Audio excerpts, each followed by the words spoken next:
Hi, my name is Clay Tumey, and I am an ambassador for the Enneagram Prison Project. As we approach our 10th anniversary, we thought it'd be fun to sit down and have a chat with all the people who've had a major impact along the way with EPP. Today, we're going to hear from other EPP ambassadors about what it's like to go from being incarcerated to now being out here in the free world with the rest of us. Stories of reentry.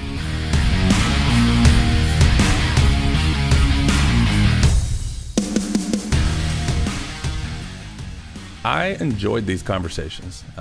My story is very unique to me. You know, maybe it's similar to other people, but for me, it's a very special memory. My first day out, I wanted to go get a certain flavor of soft drink. I wanted to go get a pack of bubble gum. I wanted to go to Chili's and have their chips and queso. Like, I had all these things that I'd been looking forward to, and then I did. And of course, I got to see my family again, hug them, sleep in a comfortable bed, take a barefooted shower, like all these things that you take for granted until you go through an experience where you no longer have them.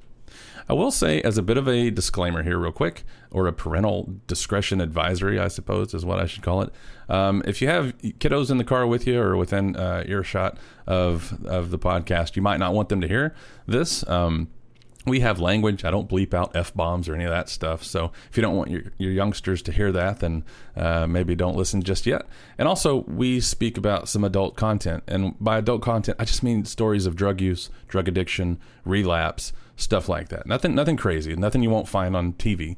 But, some folks might not want their youngsters to hear it. I'll say, as a parent myself, my 14-year-old is fine listening to this. I would not have any problem with him hearing any of these conversations. And frankly, I would encourage it if he had any interest. So with that said, we'll carry on to the conversations themselves. These occurred at a picnic, an EPP, kind of potluck dinner picnic thingy-dilly that we did a few weeks ago in California. And I was fortunate enough to fly out and be there for it. And so I took my little goodies, my microphones, and decided to drag a few of the guys over to the side and have some conversations. So if you hear, yelling and laughing and, screaming and noise and planes and all kinds of other stuff in the background, just know that this is happening in a park. And so that's what all the background noises are. Frankly, I think it adds to it, but that's just me. Anyway, so I will let the guys introduce themselves, and then the rest of the conversation will follow. Just give us like a brief introduction to who you are. So my name is Jeff Lamone. I am an Enneagram Prison Project Ambassador. I've been with the EPP for about 5 years now. I've been an ambassador for 5 years. Learned about the Enneagram about 6 years ago while in custody. Prior to that, I had about a 17-year addiction battle with crystal meth in and out of jails for several years. Not like for any long duration, but in and out of jails and just suffering through my addiction. Came to learn about the Enneagram, like I said, about 6 years ago, and it was very transformative, changed my life. What's the longest amount of time that you did at once? I know you said 17 years of addiction struggle. Yeah, I've done a couple 2 or 3 2-year stretches. You've been gone for years at a time. Yeah, so I've been gone for years at a time. I probably did maybe total just 6 or 7 years. Just 6 or 7 years? Well, when it's compared to like, some of the people we know did like 20 years or living a life. And so I always think that I got off light. I'm the same, dude. I think I did like 3.5 years, and it was only 1. I didn't even do more than that. So I get that. But still, to you, like when you're the one doing it, 3.5 years feels like a lot. 6, 7 years feels like a lot. When I talk to my normie friends, and like when we were hanging on Memorial Day this year, and we were just like talking, they asked me about it every once in a while. I just did the math, and I said, I probably did about 6, 7 years of my life like that. And then they just all looked at each other all, it's a long time. That's a lot. Yeah. I mean, these are my friends that I've had ever since I was 11 years old. I've disappeared from them and stuff. And so it impacted me when they all just looked at each other and said, that's a lot of time. Yeah. Because you're used to hearing people talk about 20 years, 15 years. I always, and I think I shared this with you before, like when paddling, I always feel a little, sometimes not always, but sometimes I feel a little sheepish about my story, like it's not tragic enough, or like it's not gangsta enough, or whatever, But the bottom line is, it's my story, and I went through it, and then, it's... So you've been out now 6-ish? 6-ish. I was, let's see, incarcerated. My last sentence was, I remember this, Halloween 2013. It's the last day I used crystal meth. And then I was released November 7th, 2015.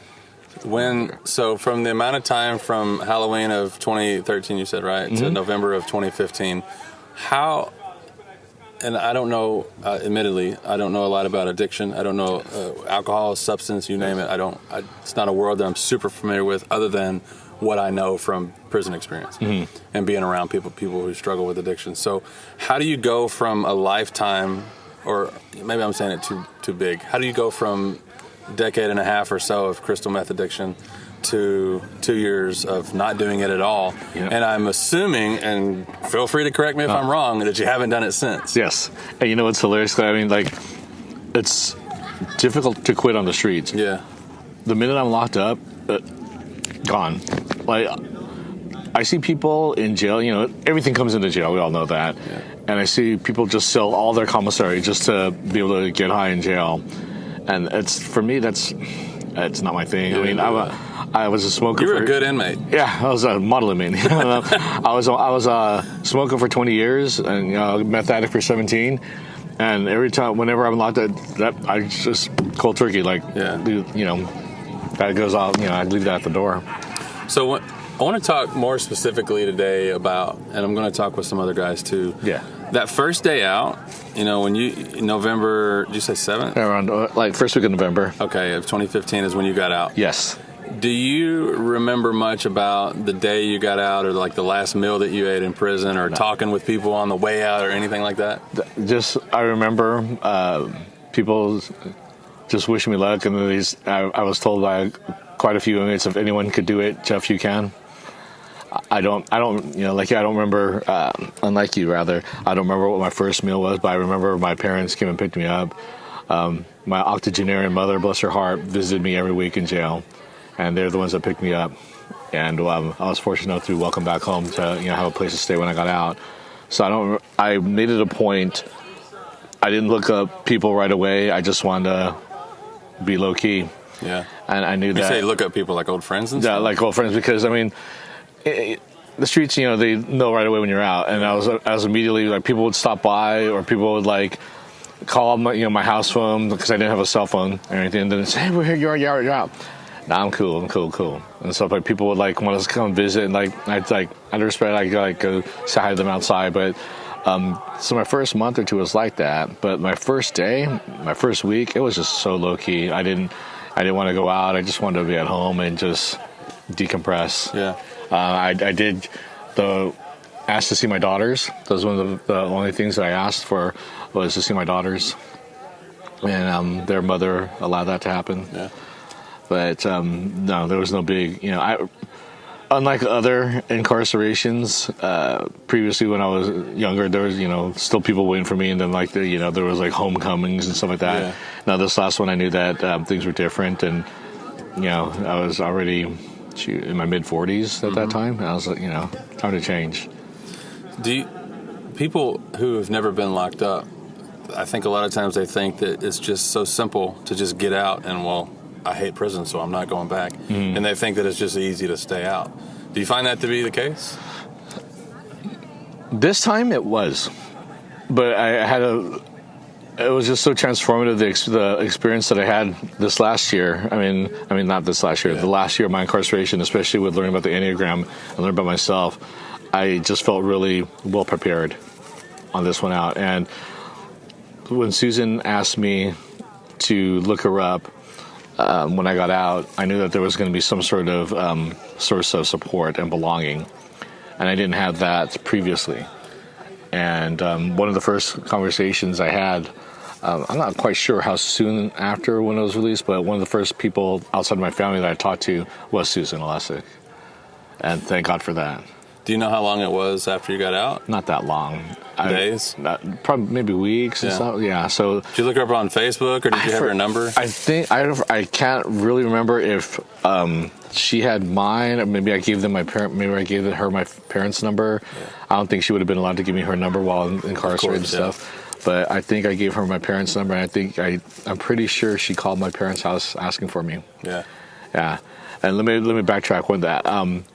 Other than Susan, one of the first people I looked up or first conversation I had was with Goodwill to get a job. To go work. Yes, because I knew that I needed to work. I knew that I needed to learn how to be responsible again. And so I got a little $10.30 hour job. You remember how much you made? You don't remember your first meal? You don't remember your first... I remember this, Clay, because I was happy making $10.30 an hour. Happy to be working, too, probably. Yes, and sorting other people's garbage, or basically, their donations, and also on the recycling line. And I was convinced that I was going to be happy doing that for the rest of my life. I was just so thrilled not to have to worry about picking up drugs or having shootouts or being backstabbed or anything. That $10.30 an hour. In California, by the way. Yes, in Silicon Valley. Yeah. Was a beautiful thing for me. Riding the bus was a beautiful thing for me. How long did you work there? I worked there for about 2 months. And then one of my good friends asked me to come work with him at a place where he was working, where he worked for several years. I knew him through our addiction also. Mm-hmm. But he was doing a lot of time. And I told him, I said, no, I'm cool where I'm at. I'm happy at Goodwill. I'm going to work my way up here. And then there's no working your way up at Goodwill because it's all at re-entry level and stuff. But right. I was just really convinced I was happy there. But then he said, Jeff, come on.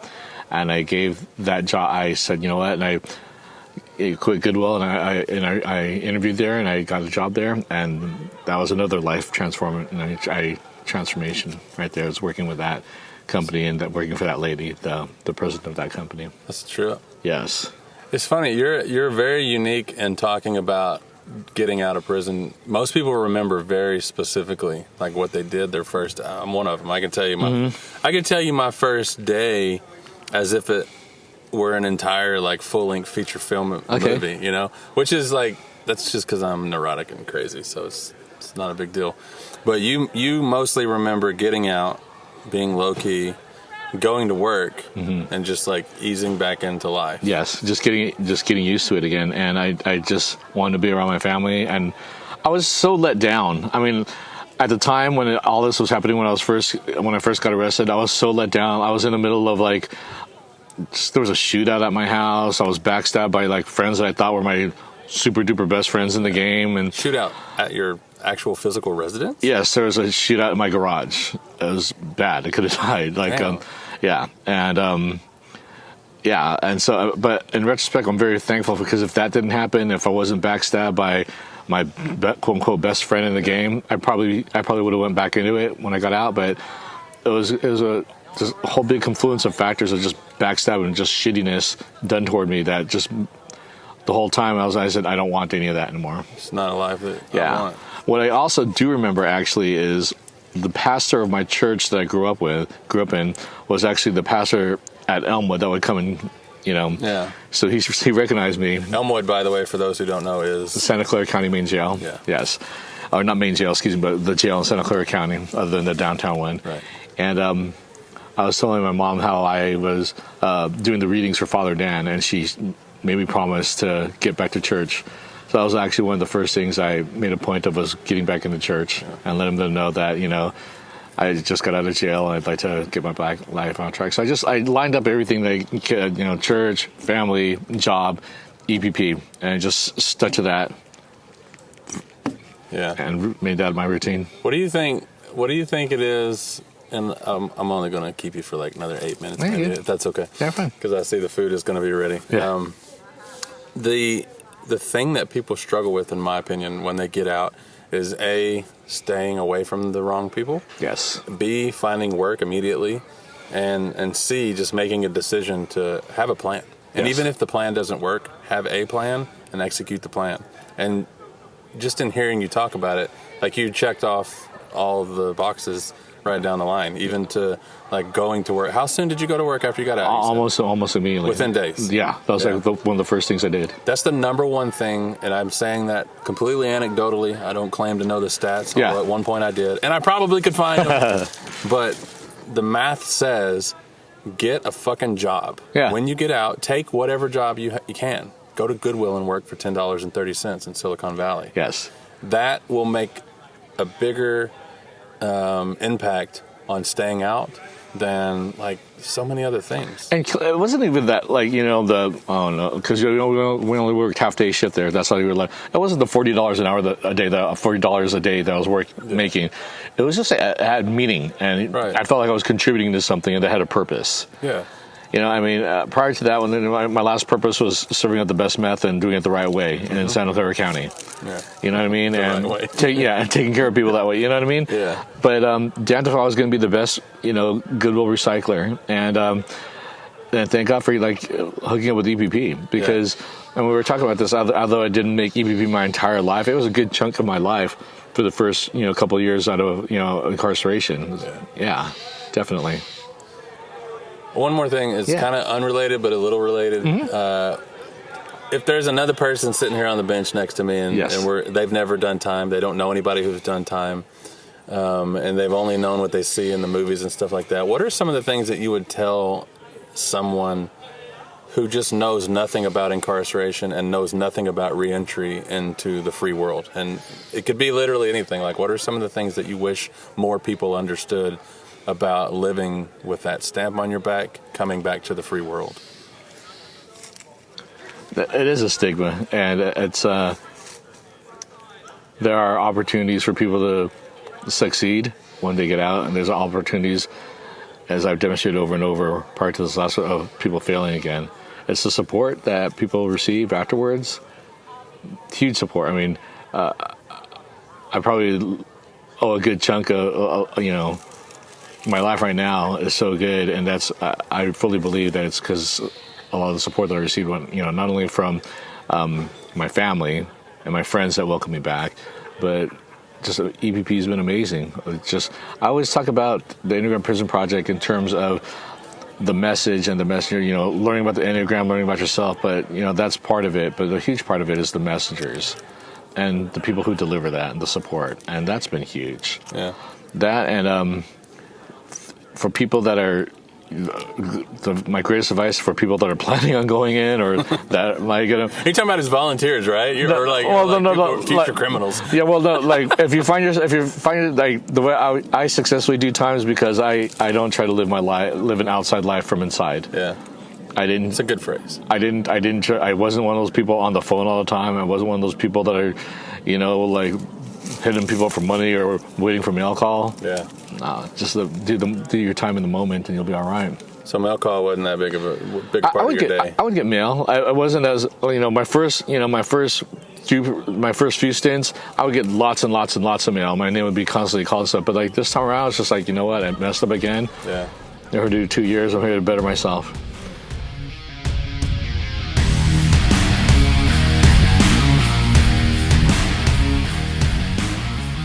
My name is Dustin Baldwin. I'm type 8, and that's me. Where are we at today? We are at Hubert, right? Hubert, something, some park that starts with the H. Yeah. In the middle of a redwood oak forest. A nice warm day, having a potluck. How many people you think are here? Last I counted was 33. I think we were trying to guess earlier what the number was going to be, and I think a few people said like 35. I think my official guess was 35. Rick said like 50. I counted 33 before Alex and them came, but then I know since then too a couple people left. So 35 is pretty good. Yeah, I'm probably going to win. I don't think we had any money on it.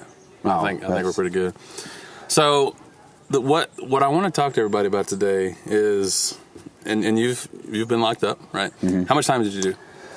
Well, I have 3 prison terms and probably like 20 to 30 county jail, You've been gone days. A few times. Yeah. I think I did the math one time, and altogether I've done like 11 and a half years. Yeah. How old are you? I'm 38. Okay, cool. Yeah. And by the way, I hope it's implied, but I'll state it just in case. Like, if there's anything you don't want to talk, like, this ain't live radio, so we can cut it later, or you can just straight up say, I don't want to answer it. Like, there's no wrong answer in anything. So if I get too nosy, just be like, dude, fucking chill or whatever. Yeah. How long have you been out? This most recently, when did you get out? I got out March 8th, 2020. So a little over a year now. Yeah, about 13, 14 months ago. Do you remember the day that you got out? Yes.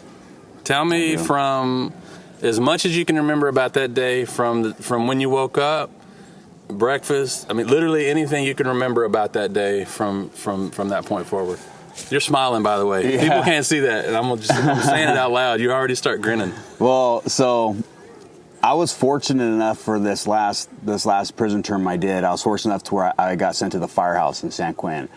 So if anybody who has any kind of history in prison, whatever, you know, the firehouse is like luxury. That's, you know, you're out to the outside of the prison walls. You're only 10 guys there, you know, and there's no guards there. It's just the fire captains and stuff. So it was a cool environment. You know what I mean? That's how my last year and a half I was in prison. Why do they call it the firehouse? Because it's the actual firehouse. Literally a firehouse. Yeah, we work on the fire trucks. We do all the medical calls, you know, all the basic life support, advanced life support. We did all that stuff. So I remember I got granted early parole, and it took like a year and some change to off my sentence. And so I got notified about 45 days. When I got notified, they said, "Hey, you're getting out in 45 days." Where I thought I still had, you know, a couple of years. Yeah, I was like, you know, close to 2 years left.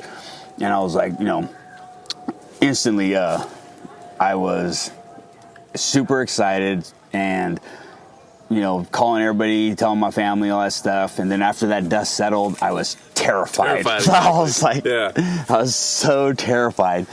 And what's so scary about that? Well, I mean, a lot of it was, okay, I was thinking, did they make a mistake? You know, because I was sentenced to 6 years at 85%.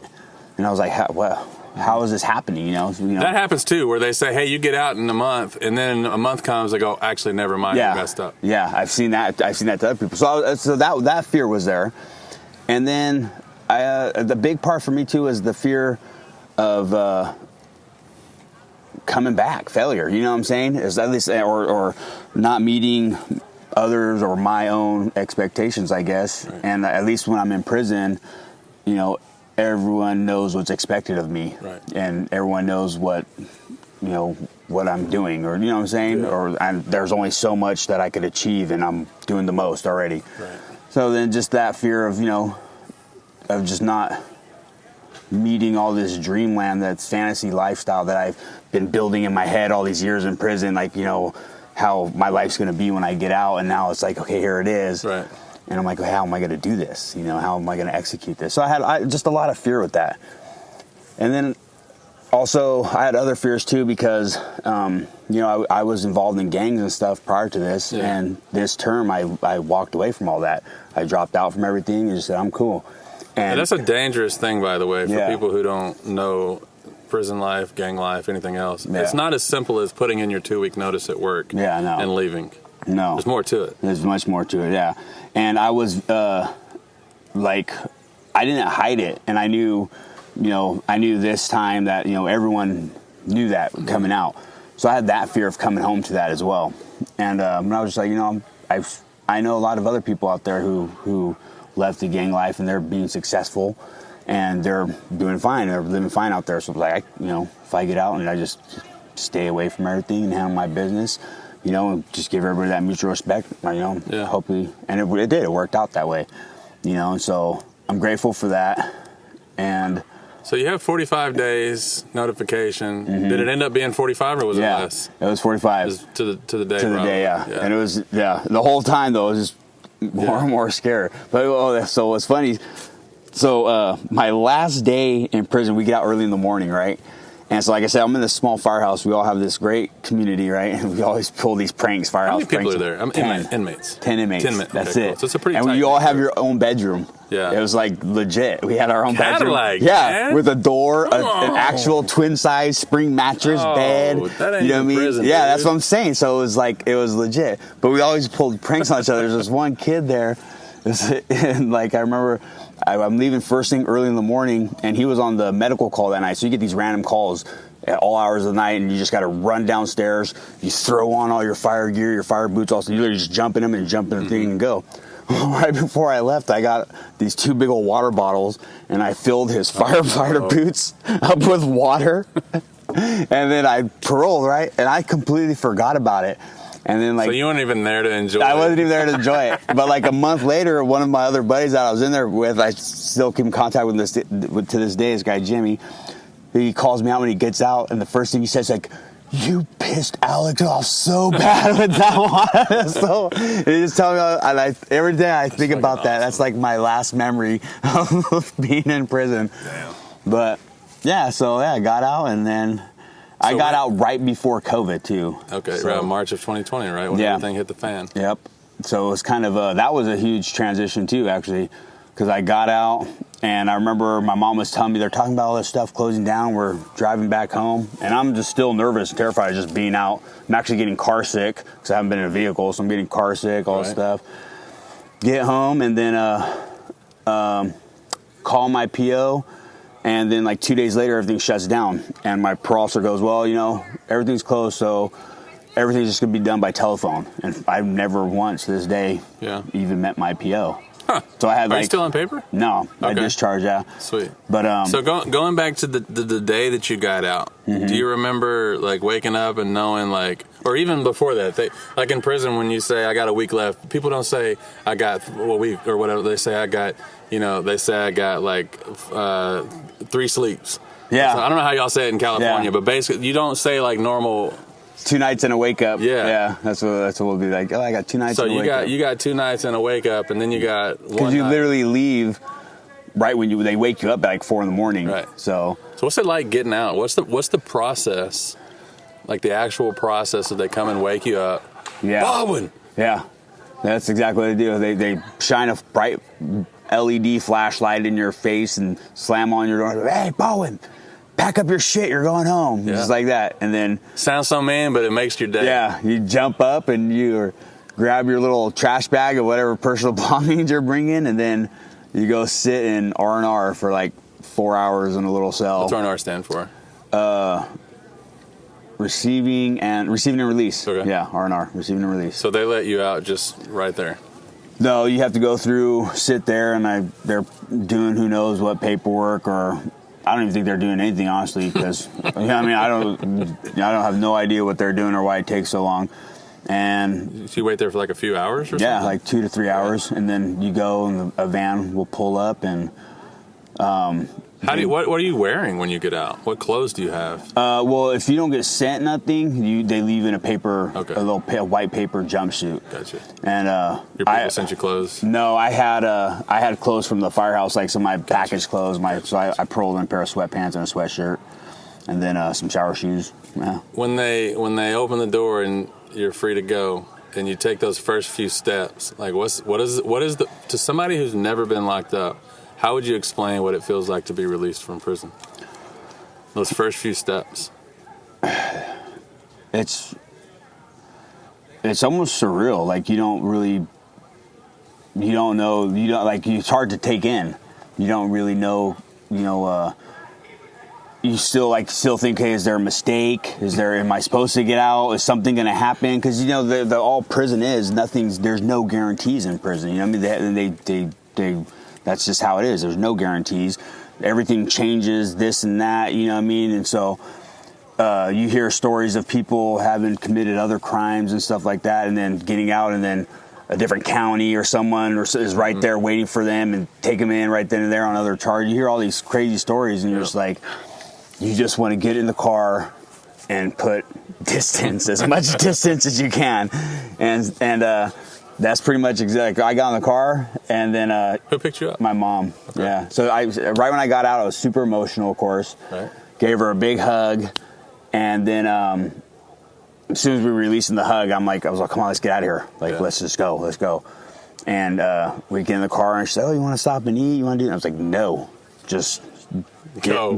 I don't want to stop nowhere. I don't want no food. Almost like she's your getaway driver. Yeah, that's kind of how it feels. Like, just get me out of here quickly.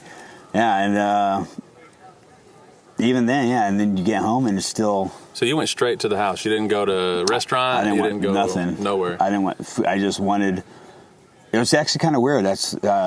I did. I just went to get back into what felt like a safe enclosure, I guess you could say. It's funny you say that, because I've talked to a lot of people, when you're locked up, I don't know if it was like this where you were locked up, but with the guys that I did time with, we would sit around and talk about, when we're getting out. Like, we would, fantasize, what are you going to do? Or what are you It's almost like a kid talking about, what are you going to do when you graduate high school? Yeah. Except with us, we're talking about, what are you going to do when you get out of prison? I'm going to go to this place. I'm going to have this steak. I'm going to have these fries. And you just talk about all the stuff. And so I've talked to a lot of people who know their first day out, like minute by minute. I went here. I went to this place. I got this steak. I got this drink. And you and Jeff are now the first two people I've heard who they just wanted to go straight home. Yeah. And get settled into something normal. Yeah. And skip the steak dinner. Yeah. I don't skip the beer store. I don't want none of it. Yeah. None of it. None of Just it. go straight to the house. I wanted to get straight home. And then like I said, the COVID hit. Like literally like probably within days. Yeah, within days COVID hit, and then everything was mandatory lockdown, mandatory quarantine, and So you went from prison to being locked down in the free world. And I had like followed that. I did not leave the house at all for at least 4 months, and it was super easy for me. Yeah, it was easy. I was comfortable. No one lived at the house, but at the time my mom was living somewhere else taking care of my grandpa, so I lived all alone. And I stayed, had groceries dropped off, the whole nine. Like I was. That's a trip. Yeah, and I was super, super comfortable with that. Is there anything that sticks out as like when you first, for me, for example, when I first got out, like my whole day was pretty unique, and then I got home that night, and I was staying with my mom too, and laid in bed, so comfortable, so much different than. We didn't have these fancy firehouse beds where I was locked up at, so maybe that wasn't your experience of having like the fancy bed at my mom's. Just felt like heaven. And I actually got up and took a shower barefooted for the first time in years. People I think maybe don't realize that in prison you don't do anything barefooted, period. It's just nasty, it's dirty, and you just don't do it. You take shower with shower slides. So for me, like taking a barefooted shower was like a whole new experience. Yeah. Did you have anything that was similar to that? Or anything that sticks out as like, I've been wanting to do this for so long and now I'm finally doing it? I mean, things, I think I kind of went right back into just normal life. The normal life, yeah. But because of the quarantine, honestly, like I remember I came home and the first thing I did, I got dropped off at the house, and for the first thing, the first 2 days I was there, I literally scrubbed and bleached the entire house. Yeah, that's a very prison thing to That's do. the first thing you do in any new cell, right? And I did that to the entire house. Like it was, and I just scrubbed and cleaned everything. And then I purged. I remember I purged, and I realized I had way too much stuff. Yeah. I had way too much stuff. Like stuff that doesn't matter? Stuff that I had too many clothes. I had too many just things that I used to, the random stuff. That's my stuff on my dresser, this and that. And, because I was used to, I needed bare minimal, easy, little, I wanted all my stuff to fit in 2 dresser drawers. Like literally, like I started just going through, I filled up like maybe 20 trash bags of clothes, shoes, just random stuff I've collected, everything. And did you just throw it away? Did you donate it? I could have donated it. Everything was closed down. Damn. Yeah. So I sat on a lot of it. Actually, I had all these trash bags piled up in my garage for like months, actually. And then finally, I did hand out a couple bags to every time I see some homeless people walking or something. I just say, hey, you want some bags of clothes, whatever? Just take them. Then they take them. I'm like, I don't know if they fit you or whatever, but here, just take them. And then whatever wasn't gone at the end, I threw everything else away. So how did you do, like, if you couldn't go to, how long was it before they allowed you to get out and go work and stuff? It was like about 3 months. Yeah. Because I got out in March, April, May, and I started working in May. So how did you do, just like, and I'm just being nosy, so you obviously don't have to answer this, but is it the support of family, like financial support with groceries, or like how does all that work when you just get out of prison? Or did you save up money on the inside? I was definitely blessed with a lot of financial support, and just with I was people looking out for you. Yeah, well, yeah, I had my grandpa passed away. And he left a bunch of money to my mom, aunts, and uncles. Yeah. And so I had that support right there for me. And then I also got blessed because my grandpa also left me his car. Yeah. So I had a car too. Yeah, that was huge. It was like, the car is like a 2014, but it had like 30,000 miles on it. Yeah. You know, he was just basically brand new. Brand new, yeah. Just a car that sat there. So I was like, this is great. So I got blessed with that.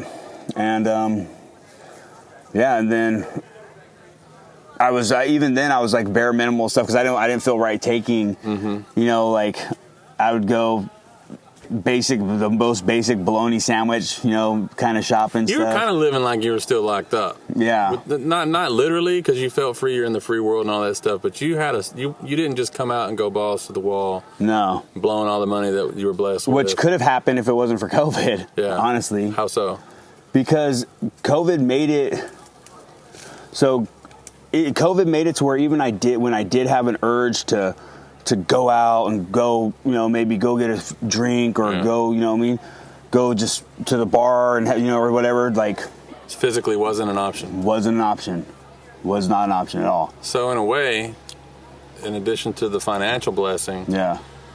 It sounds weird to say it this way, but the lockdown with COVID and all that stuff was also a bit of a blessing. I would say, yeah. Because not only that, but my only connection really outside of family with the outside world was EPP. Yeah. That was it. When you got out, how soon, you talk about your connection with EPP. First of all, you did EPP on the inside, right? Yeah. How many times did you go through the class? In 2015, in county jail, I completed the course 4 times. Okay. Yeah. And then got out, went back in, yada, yada. Then completed another time in 2016. Then from there, I got released and went to a residential treatment program that Alex was running. Yeah. And then got connected with Reconnecting there, and then went to Velumprosa, and was doing great. Had a relapse, and just buried myself in that shame and that kind of stuff, and then went back to prison. So this most recent time that you got out, and there's a lot of contributing factors to staying out. But this has been a while. Like you've been out well over a year now. Yeah. And I don't know you as well as a lot of the other folks here do, but from the outside looking in, it looks pretty good. Like it looks like you're handling business, right? Yeah. I'm not going to say it's easier now, but what makes you?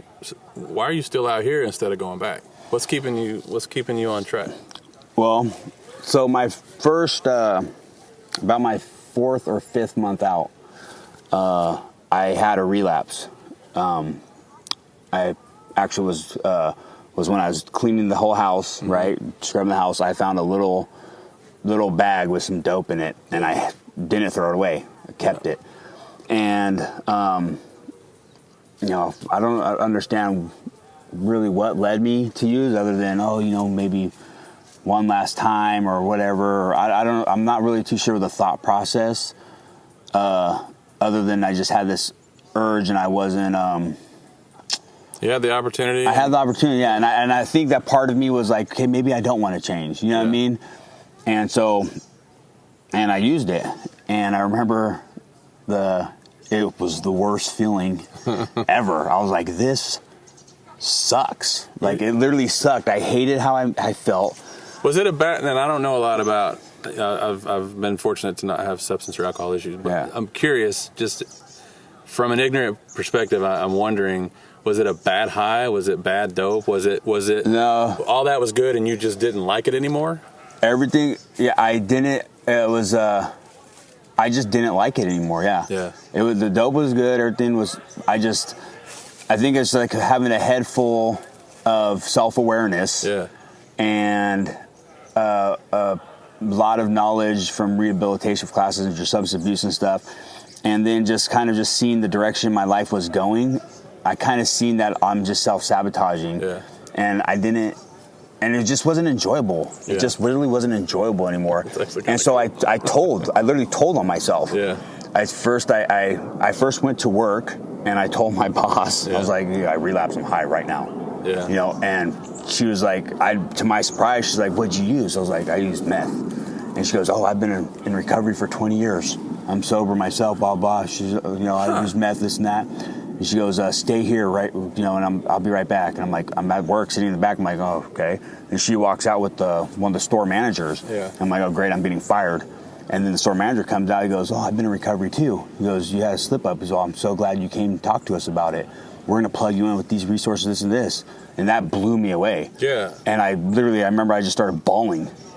Because my plan was I was going to tell them, because I was leaving. I was just, I'm not going to leave. I'm going to go hit the road running right now. I'm going to go on a run. I'm going to rip and run, right? And I just kind of wanted to go in and get my last check, honestly, and bail out. But then I got that response from them. Which is amazing and unusual, by the way. Yeah, and it blew me away. And they did, and they fought for me. That's kind of one of the reasons why I still work there, even though I don't like the job. I don't like working there. But it's hard to leave. It's hard to leave after that support they gave me. Right. And do you still have the same super? Yeah, all the same people. Yeah, and they're fast tracking me through the ranks. They've been promoting me. They see it in me. They see that. They see the change. And then that same night, we had an EPP reconnecting group, and I told them too. I was like, "This is what happened," And then I got that same flood, of course, of support and all that, and then. That's when the real shift happened. Yeah. That real shift of knowing that I was done. Yeah. Knowing that, Alex actually told me a great thing. He's all, it's okay if you slip, as long as you fall forward. Right. You know what I mean? And that resonated real well with me. I was like, he's all, sometimes some people just need that reminder of that, it's not worth. Just remember everything you lost. You're not going to be perfect. Yeah. And that was great, honestly. And since then, that's a trip, man. Had no urge, no desire. No, I mean, I know, like I feel, I know the difference happened. Something changed.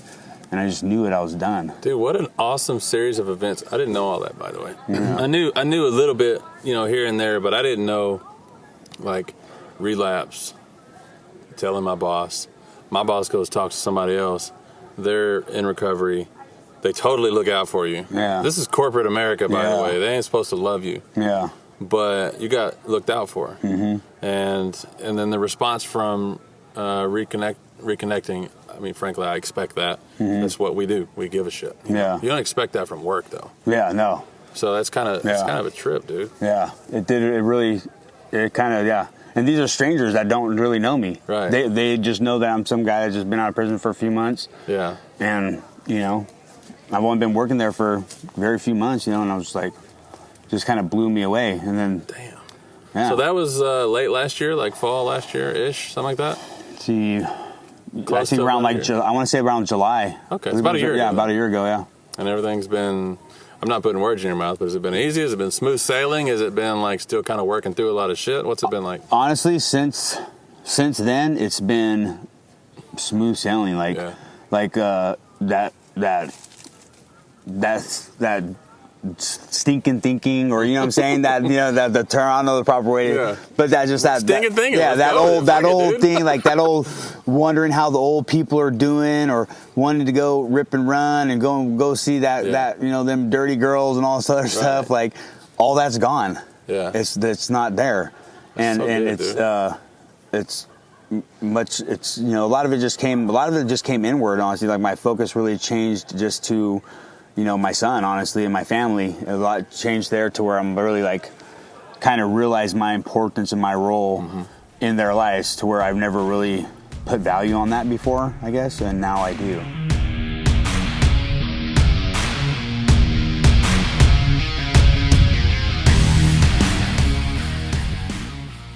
I got off work at 8:30, went and bought chicken and waffles, and went home. And where were you on the night? No, I'm kidding. Thank you for having me. My name's Chuck, type 1. Got into the Enneagram in San Quentin. Best thing ever happened to me. Have been in different groups, going through the motions of going through groups, trying to, I'm gonna get my shit together and change. I ain't gonna go back to prison no more. But it was the the difference in the Enneagram and all the other groups I was in, it was the way that they held space, right?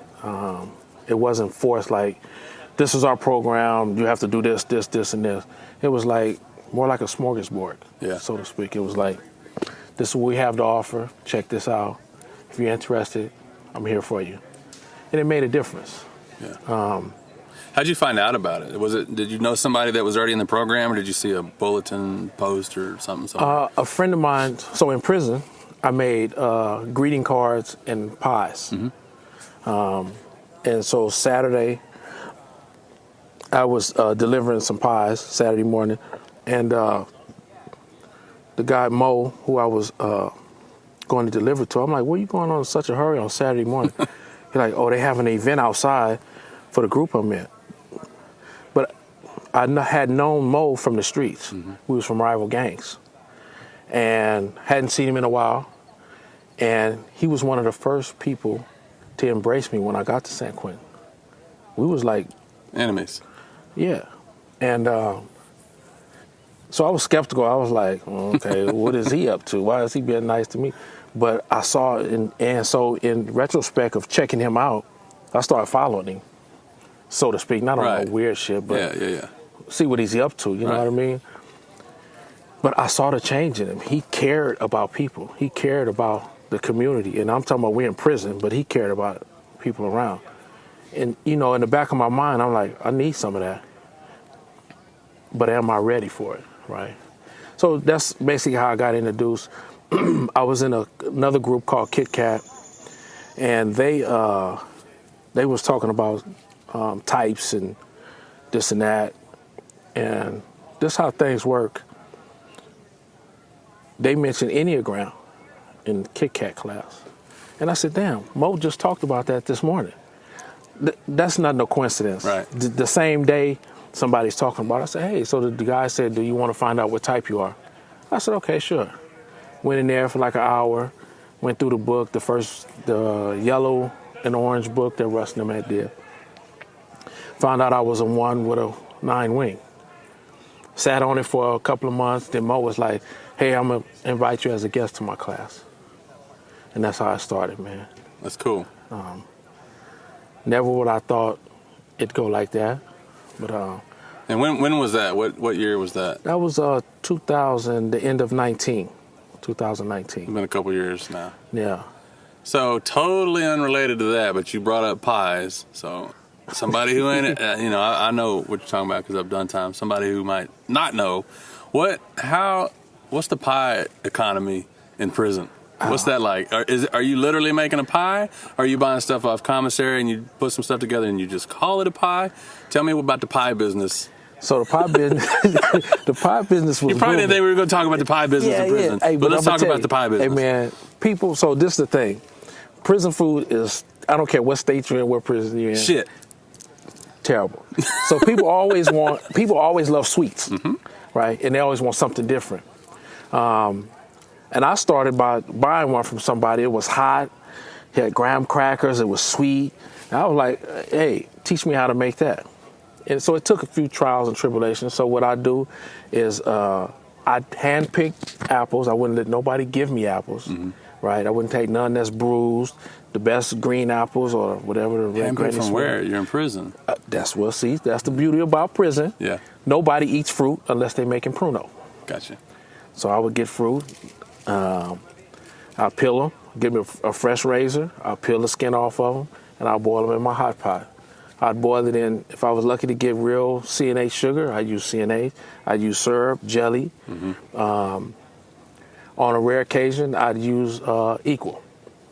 Not much of it, but just a little bit. Just enough. And so for my crust, I'd use graham crackers and any cookie I could find. And you just smash them up. Smash them up. And so my twist, now that I'm out of prison, my twist was I would put a little peanut butter to make them stick together. Right. And then I'd make the crust, the bottom crust, ahead of time. So when you put a little peanut butter in any cookie and you let it sit out, it's going to get hard. Right. Voila. I had to do no baking. Yeah. And so I would boil the apples. If I had peaches or any kind of fruit, nectarines, well, not nectarines, but mostly peaches though, and apples. Then I would do banana pies.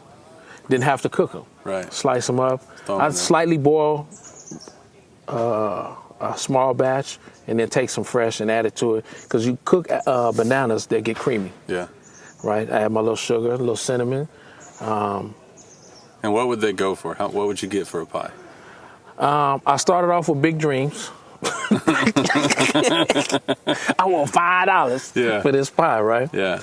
But it depends on what prison you're at, right, and how the economy go, right? I was a good marketer. I know who to ask, the guys that smoke weed, mm-hmm, the big ballers that want to be seen with all the fancy stuff. Right. I target them.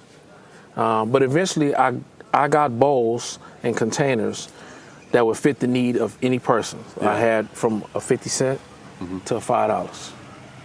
I was able to meet whoever.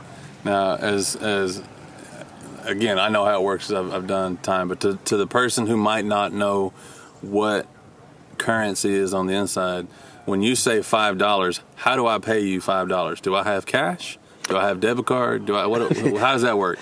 So in prison, there was a time when cigarettes was a hot commodity for payment. Mm-hmm. Or some prisons, they have ducats where you can go back and buy them. Certain prisons is different. The prisons I was at, I would take regular commissary, but I would ask for specific stuff. So if I bought a pie from you, you say $5, I say, okay, bam, $5. And then I give you a list, you give me $5 worth of groceries to buy. Right. Basically. And then I give you those commissary items as payment. Yep, or I would take stuff that was already in your cell. You couldn't give me no $5 body wash, right, or no $5 bar soap. No, it needed to be something you wanted. That I use. So, soap. They do it though. They got soap. They try. So, and let that be known off the top. Hey, I'll take this toothpaste, this type of toothpaste, this type of deodorant. You can't give me those speed stick that burns under your arm. Right. I don't take those. Yeah. Stamps, none of that. Very lucrative, man. Yeah. Very lucrative. I can imagine. I remember, it's so funny. I was just talking to somebody last night at a dinner we were having about pies. And a dude, he called them cheesecakes. But it was the same idea. He took graham crackers, mashed them up. He didn't do the peanut butter thing. I probably would have paid a little bit more for that. But he would mash the graham crackers up, make the crust, do the filling with cream cheese and Big Red of all things. I use cream cheese too, so that was my little that was a specialty. Yeah. I would add to the pies with a layer of cream cheese. Mm-hmm. Makes it so good. And one of the reasons, straight up, the pies were good, but people can come by and see me cooking. Mm-hmm. I'm fully clothed. I got on a shirt. I'm not in no tank top and shorts and flip flops. I got on socks, shoes. My mattress is rolled up. I got plastic down. I got gloves on. I got an apron. Mm-hmm. Right? It's sanitary. Even in prison, it's sanitary. Important. People see me cleaning my cell all the time, especially the day that I'm cooking pies. I get up like at 4 o'clock in the morning, clean the whole cell, make sure my cellie didn't use the bathroom, make sure he got somewhere to go. Mm-hmm. With the carrot dangling, you got a pie coming, just stay out my way. Yeah. Right?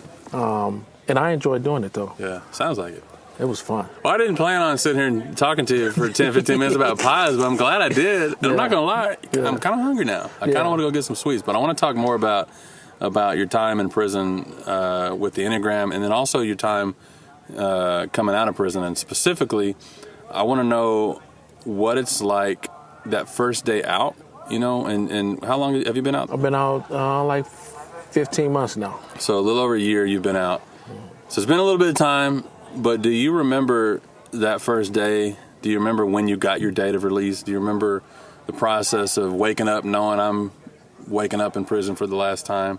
What did you do, when you got out? Where'd you go? What's the first thing? As much as you can remember about those first, 24 or so hours out of prison, what was it like?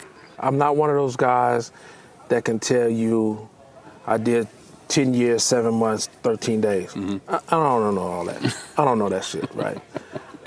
I know when I went to the board in September, and they told me that I was suitable for parole. I knew that my journey wasn't over at that moment because I still had to wait the little 90 days prior to that. So I kept going to groups. I kept doing what I had to do.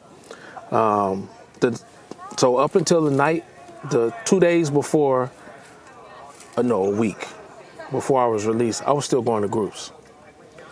But that final countdown, I couldn't sleep. Yeah. Because I was trying to make arrangements to get picked up, clothing. It was a mix-up with beautiful people who came and picked me up. Marvin Munch and David Cowan from Bonafide.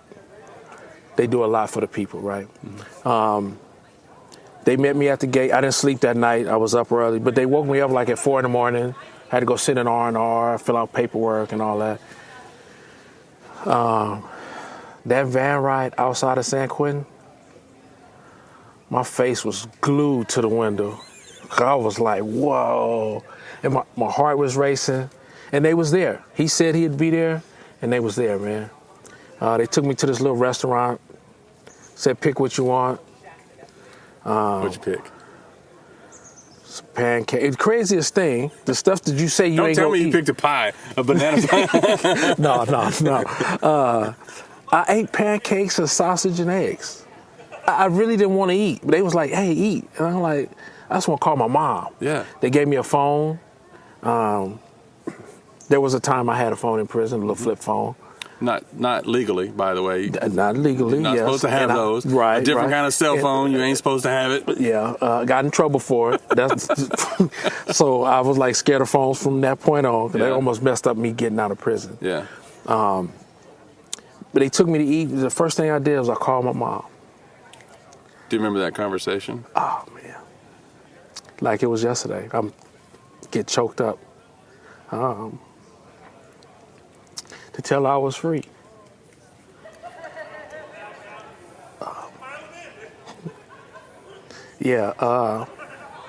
Just hearing her excitement, to this day, it still touched me, right?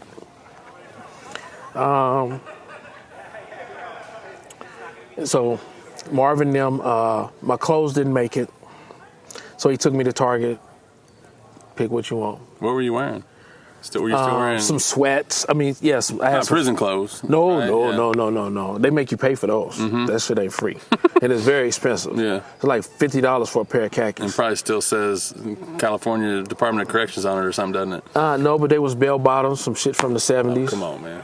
Some khakis. It was crazy. I had on some sweats, a T-shirt. So he took me to Target, picked out. You want to hear something crazy? Yeah. These jeans I have on are the jeans that I bought. At Target? I swear to God. That's crazy. They fit. They still fit. They still fit, yeah. These are are the too jeans. many pies. Yeah, well, got other stuff now. That's cool. crazy. I didn't even trip on that. And I didn't even trip that I still got them. Yeah. So you went and had pancake sausage egg. You called your mom. You went to Target. And it was like a whole new world. The stuff had changed. I'm originally from Los Angeles, so I don't know shit about the Bay Area, but just to see the Golden Gate Bridge and I'm gonna use this word and I'm just be real. He was gentle with me, in a sense that this is what this is. When we went in the store, we went in Target. I was like, what the fuck, you know? And he took his time. Yeah. Right? He wasn't like gentle. Yeah, he wasn't like, come on, we gotta go, he was like, hey, okay. Find you something to wear. What do you want? He said, what do you want? I said, man, I want some gum. That's the first thing I bought. And he was like, gum? Yeah. I said, man, I want some gum. Mm-hmm. He got the whole thing of Wrigley's. I said, well, I don't want that much gum, man. Yeah, you only got one mouth. Yeah. He was like, here. I'm like, nah, man, I just want some gum, man. He was like, you don't want? I said, gum. And I chewed the shit out of that gum, boy. It was so refreshing. Yeah. And he took his time taking me to the transitional house, right? Drove around the block, showed me the city. I was like, God, this is the craps right here. The Tenderloin is like hell. But it was good for me because it was a constant reminder of what I don't want to be and what I don't. And no knock to nobody that's struggling, right? Right.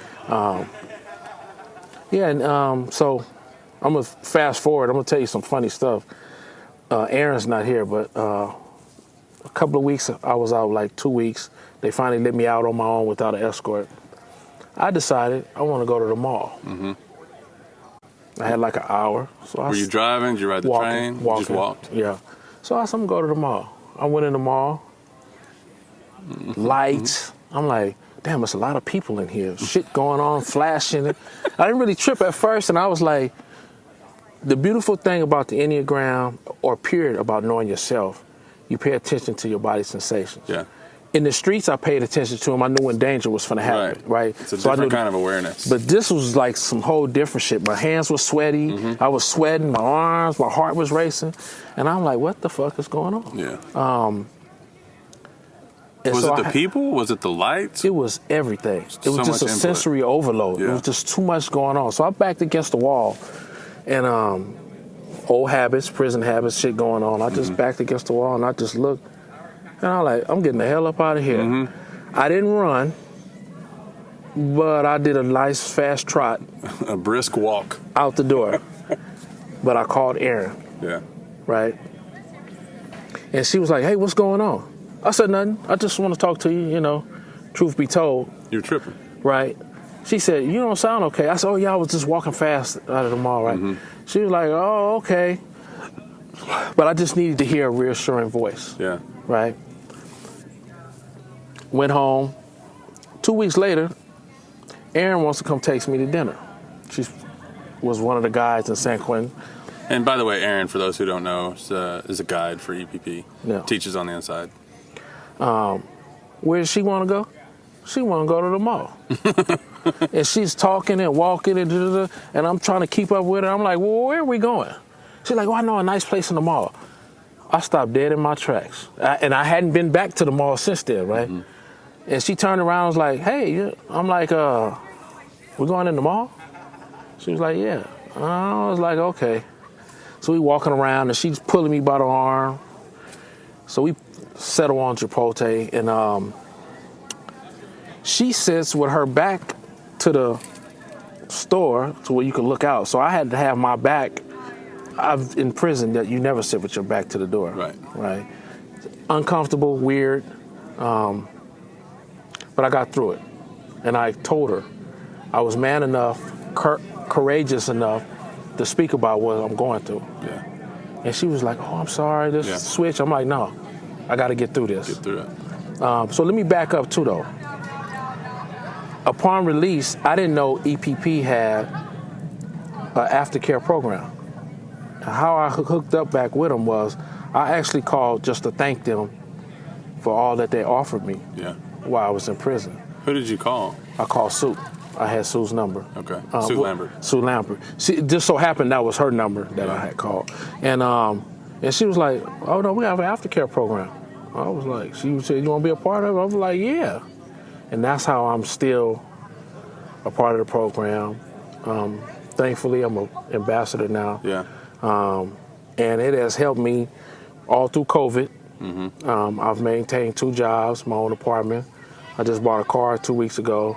Congratulations. And life is progressing. The obstacles that, the readjustment hasn't been as hard. Yeah. They're getting easier. The healing is still continuing, right? And I'm thankful, man. I'm in a better place than I ever been in my life. That's good. And going to my weekly reconnections with EPP helps out tremendously. And then coming today to We're this, we're right? at the picnic, by the way. I don't think I've said that yet. We're at an EPP picnic. And just people coming up was like, hey, Chuck, I see you on the screen and just, hey, you did this for me. You say so much.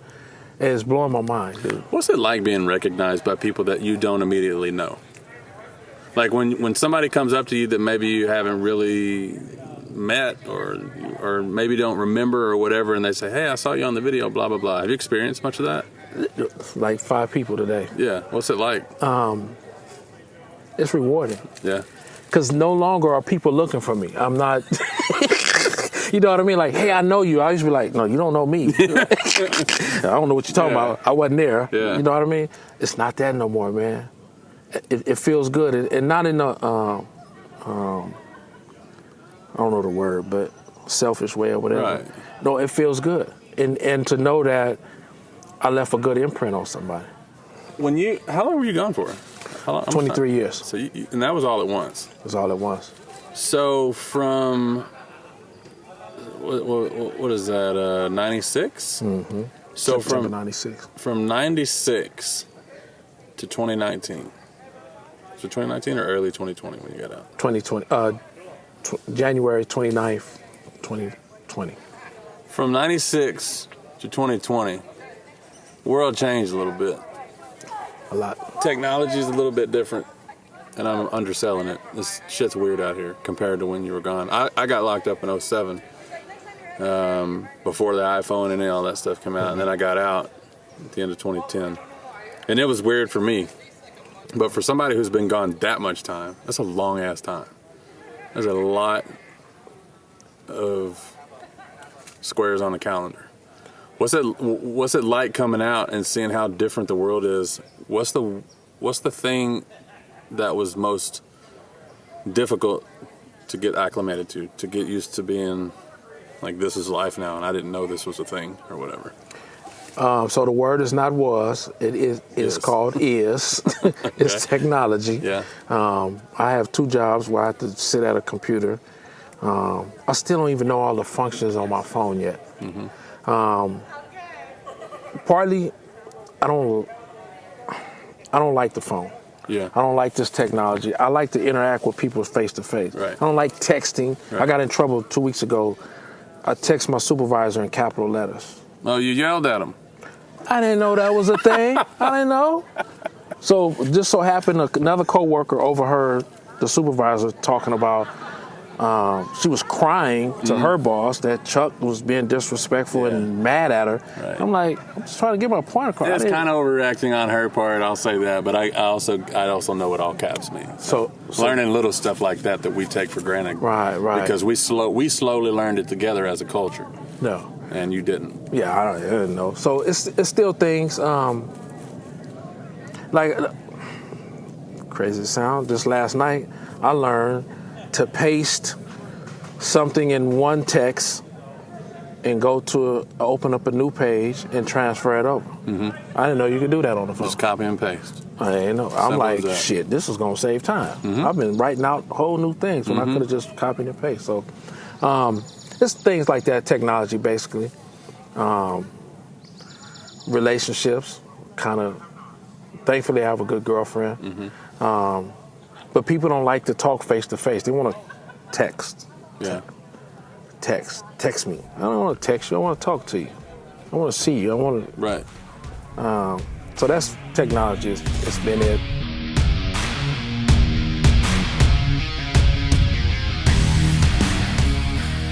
Tell people who they're about to hear from. Okay. Renee Lopez, ambassador for Enneagram Prison Project. Type 3. I use all pronouns, and yeah. I like that you say, by the way, I didn't even think about that. Now that you said it, I like that you say that you encourage. I love the phrase that you use around this, by the way. I encourage the use of all pronouns. Yeah. And in our Zoom calls, we usually have our little, our pronouns in our title or whatever, and that's how we introduce ourselves. And I've never heard that phrase before, but I like it. It's totally unrelated to what we're going to talk about, but I dig it, and I just want to say that. So you're an ambassador for EPP. What does it mean? Like, what do you do? I know you grilled today. Well, what else do you do? I'm hoping I live all the values of EPP and model that to the world. But I remember when Susan first told me in my Type 3ness, she's like, I think you could be an ambassador. And I was like, yeah, ambassador, like to the UN or something crazy like that. Like I was just like, it was a cool word, right? Yeah. Nobody's ever used that in the same sentence as my name. So I was like, okay, cool. And then I was like, well, what is that? And she's like, oh, well, the whole breakdown, you could learn how to guide others and come back in. And I thought, I'm smiling at her, looking at her in the eye, and I'm just like, yeah, no. Yeah.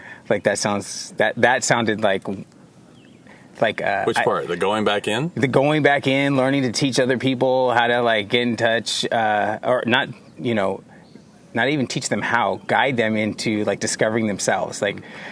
This is my first, probably my first full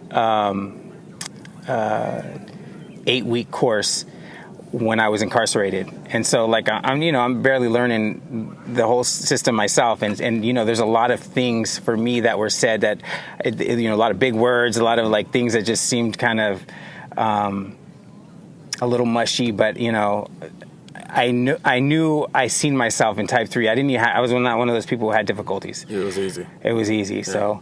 Yeah. So so when she told it to me, I was just like, oh, all right, cool word. I'm with it. Yeah. Smiling in her face, thought this, okay, It's just so you were on the inside, and she was already talking about you getting out and coming back in as a. Yeah. And you're like, I ain't trying to hear it. Yeah. No, I smiled because I was just like, all right, cool. Well, I don't, I guess I just didn't get like what it really meant at the time. Yeah. And so like it sounded fantastical, it's like, okay, like I can't even, the minute I get out, it's like this gigantic struggle to stay clean. And then after that, it's like, it's like, I don't get after that. Yeah. It was just like, okay, sooner or later I cave in and start using again. So how long from you said you went through the 8-week program. Did you go through it a second time on the inside, or did you get out pretty soon after that? No, I took it like, yes, I took it more than one time. I was there for roughly almost 13 months. Oh, so you took it a bunch of times. Yeah, I took it like, I think it was 6. I was going to start my 7th. Yeah. Damn, that's a while. Yeah. So at what point... Did it change along the way? Like, did you see it differently? Did you start to see yourself differently? Like, was there a point in that 13 months where the ideas that you saw at the very beginning, or that you said it was fantastical and all that stuff, was it like a gradual shift along the way, or was there like a pivotal moment that something happened? Do you remember anything like that? No, not an exact moment, but I do remember it kind of, the more like panels, especially that I saw of my own type that I was included in, like I started hearing more and more things, and Susan, she bring more and more stuff out to other people, and I'm like, wow, actually I never thought of it like that, but yeah, I do that, but it's, my fantasy is something different, what I mean? How I see myself doing it is different, and then it just all started making sense. Not just one day, it just, I'm one of those persons who has to see it over and over and over again. Right. And then pretty soon it's like, holy shit, this is, and like, I never thought I would understand instincts or, all this stuff that I know now. I just thought I was going to be happy knowing my type and learning the patterns. Gotcha. But, so 13 months from the time you met her to the time you got out, when you got, and I mentioned earlier, I really want to talk about when you got out, what that was like, the physical, actual release from incarceration and all that stuff. And I kind of want to show people who don't have an idea of what it's like to be locked up, what it feels like to get out. And especially for people who have specific issues that they have to watch out for, because there's this I don't know what quite, to me it's just ignorance, but I want a nicer way to say that there's a misunderstanding about people who are doing time. People who've never done time think it's just easy. Just get out and don't get in trouble. Keep your nose clean. It's not simple like that. It's not easy. And so when you know, first of all, how long in advance did you know you were getting out? Did you have a release date like early on? No, so like I was gung-ho to like change. So I went in there and I knew what I wanted to do. And so, this was my 7th sales case. So like I already knew the whole get down. I said, look, this is what I want to do. So I worked really hard at getting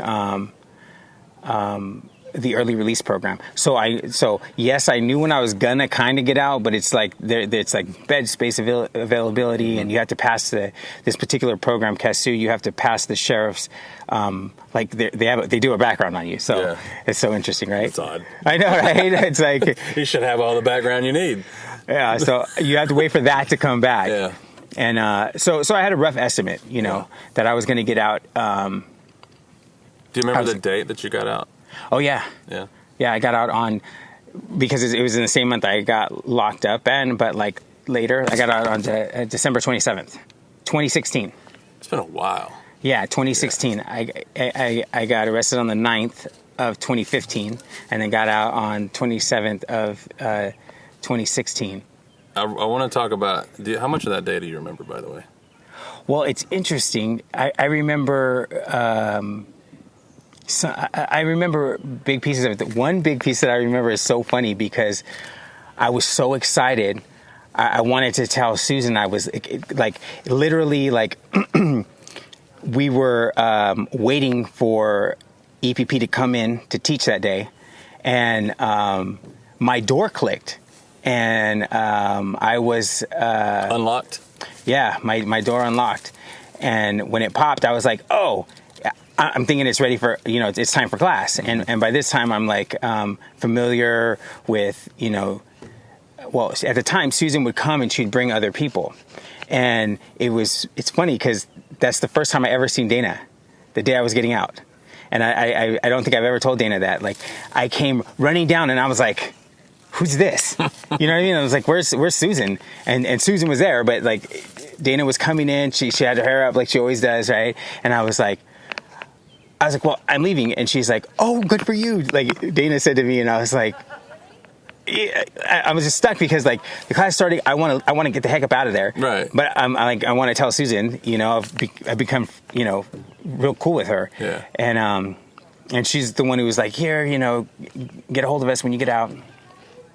And so then I finally seen her and she's like, oh, great. But the cop's like, do you want to leave or not? Yeah. And I'm like, oh, yeah, but I know normally I'm like at the door, like waiting to go with all my garbage bag full of stuff. So I remember that. And then, I can't really remember because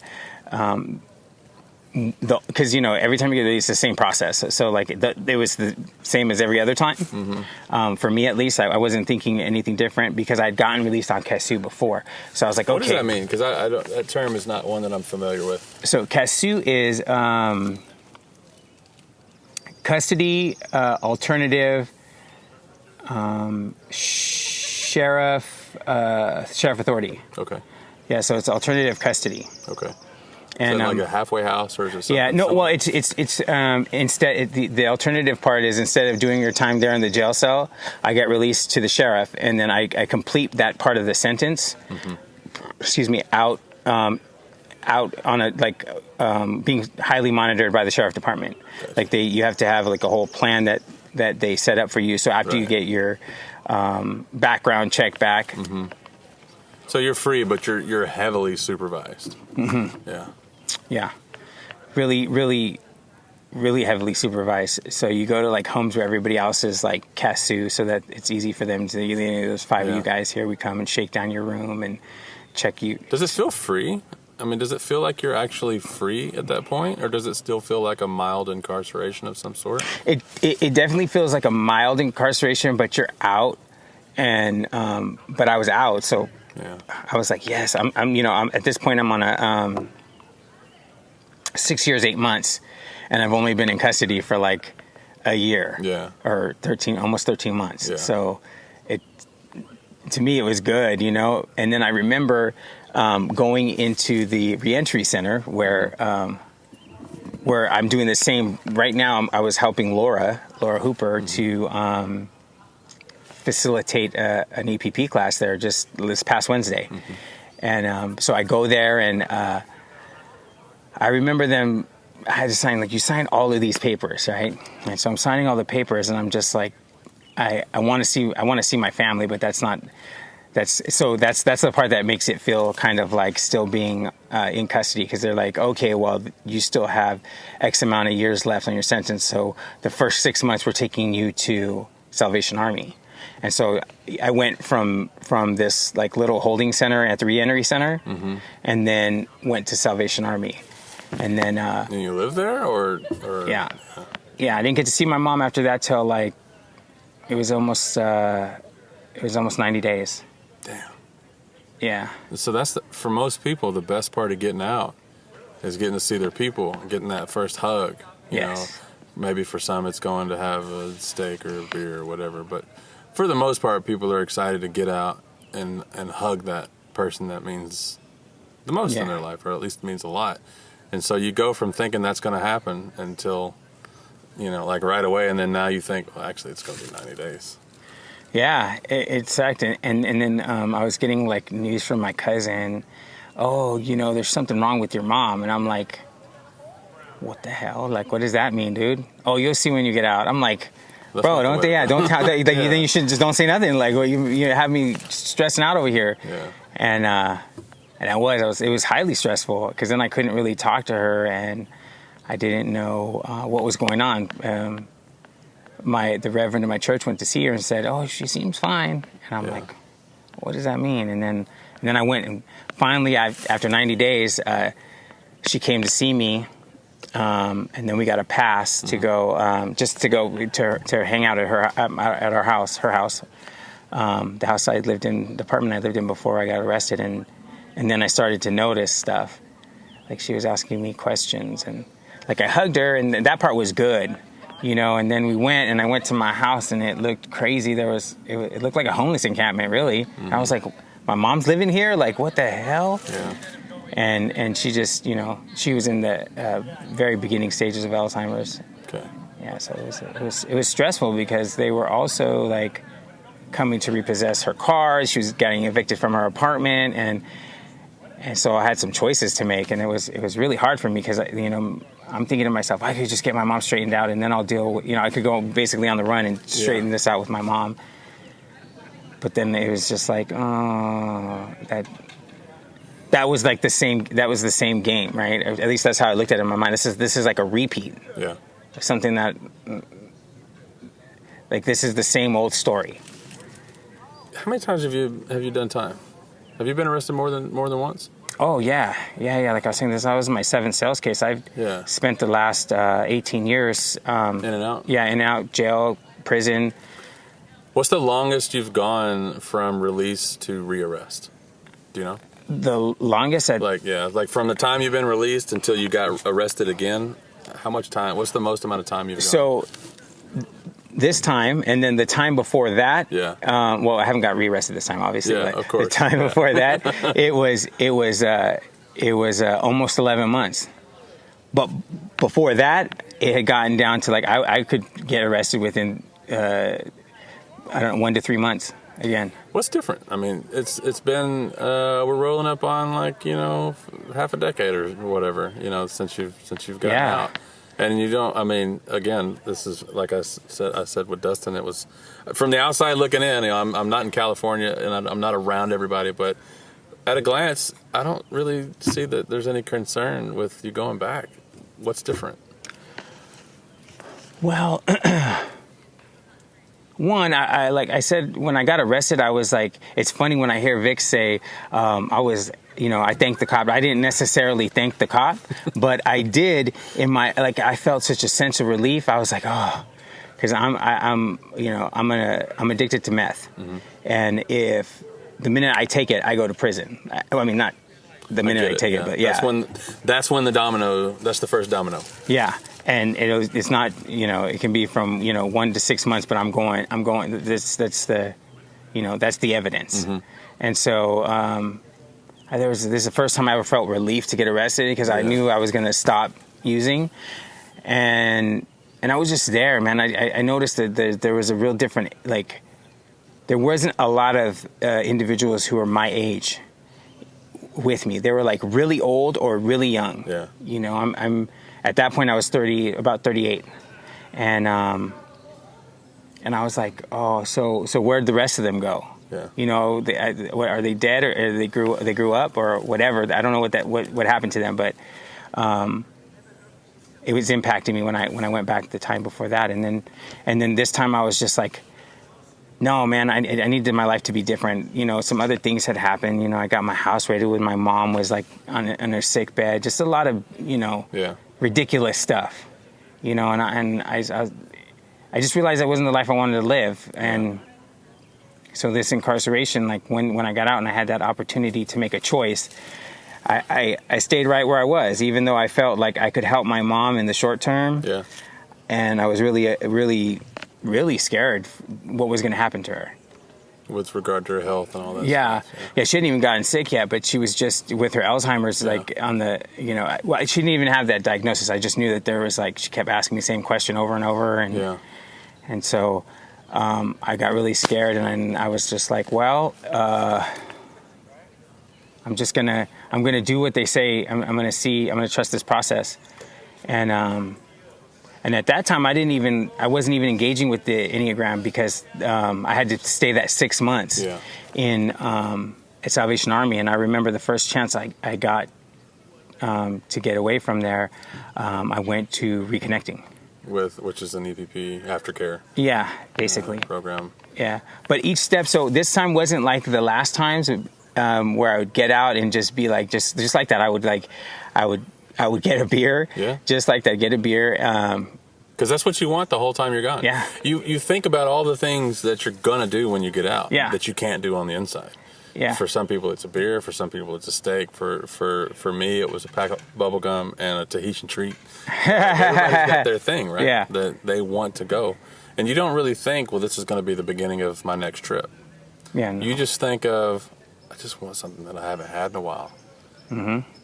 But I think there's a pretty common thread among people who've got out and stayed out that they changed something. They didn't get out and go have that beer, or they didn't get out and do all that stuff. So when you got out, and of course you had to do all the other shit, but when you were like actually free, you were now free to make your own decision. What did you do? Well, I will give the sheriff's program that much. I was kind of like already on a good path. Mm-hmm. So when I was at Salvation Army, and I went directly from being at Salvation Army to having a job as a truck driver there. Yeah. So when they were like, okay, your Casu quote unquote sentence is done, a year later, I was just so used to the process, of being in that way, but I was still on probation. So I said, you know what, I'm just gonna keep doing what I got to do, and see what happens. And things just like, but by the time I got off probation, I was deep into EPP. I was doing all this recovery stuff, and I really had built some communities that, like, normally I don't have any support. I have my mom, right. which is a place to sleep and financial support, which is not just, that can be a lot more than other people have. Right.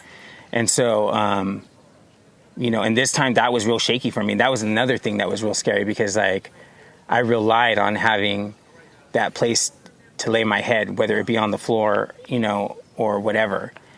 That was always there, and this it was a real thing. There was a good possibility when I got out of Salvation Army that I didn't even know what that looked like. Yeah. And so I just continued to do what they told me to do, and I was like real mad because they were real. Probation can be so ridiculous. They want you to do all these extra things. My probation officer, too. Yeah, she was like, "Oh, I'll work with you. Just let me know what time you go to work, and it's cool. I'll work around you." Every single time she wanted me to come in at 10 o'clock in the morning. Yeah. I said, I start at 7 and I get off whenever my route is done. But if you say, "Hey, I want to see you on this day," I can come. I can tell them I need to be off at a certain time. Yeah. But she's like, the same thing with me. Just surprise, come in. Yeah, and I'm like, I'm in the middle of work. Like, you ask. Well, she was just like that anyways. Yeah. Oh, I'm going to come by your house, and then I'm sitting there waiting for her to come. She never comes. No. Yeah. Surprise. Yeah, and then I'm calling her, leaving her messages, and then she's like, well, did you have something to do? Maybe. Right? Yeah. Why wouldn't I? Yeah, she's like, well, you go to work and go home. Is there something else you need to do? This stuff she's telling me. And I'm like, man, whatever. It's a whole other conversation, man, that I wish we had time to talk about, because I think people don't realize how, A, dumb probation is, and B, how ill-equipped and uneducated the people running it are. But I won't get on my soapbox today. I'll leave that alone.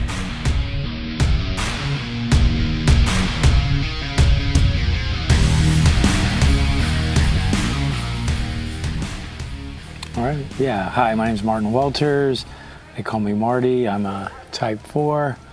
Been in the Enneagram, loving this experience. It's been very emotional being out here, and yet very peaceful at the same time. So, yeah, that's pretty much where I'm at in the space right in the moment. Gotcha.